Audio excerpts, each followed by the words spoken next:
बुलढाणा जिल्ह्यातील चिखली तालुक्यातील सोमठाणा येथील जिल्हा परिषद शाळेच्या 2 खोल्या मुसळधार पावसामुळे कोसळल्याची धक्कादायक घटना घडली आहे। सुदैवाने शाळेला सुट्टी असल्याने मोठी जीवितहानी टळली, मात्र प्रशासनाच्या निष्काळजीपणामुळे विद्यार्थ्यांच्या सुरक्षेचा गंभीर प्रश्न निर्माण झालाय।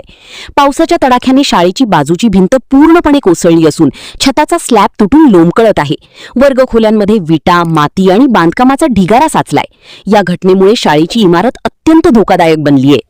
गावकऱ्यांच्या म्हणण्यानुसार 2024 पासून या जीर्ण इमारतीबाबत जिल्हा परिषद शिक्षणाधिकारी, संबंधित प्रशासन आणि लोकप्रतिनिधींकडे वारंवार लेखी व तोंडी तक्रारी करण्यात आल्या होत्या, मात्र प्रत्येक वेळी केवळ आश्वासने देण्यात आली आणि प्रत्यक्षात कोणतीही कार्यवाही झाली नाही।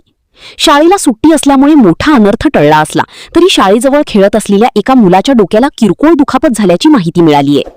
घटनेची माहिती मिळताच गट शिक्षणाधिकारी यांनी घटनास्थळी भेट देऊन संतप्त पालक व ग्रामस्थांची भेट घेतली।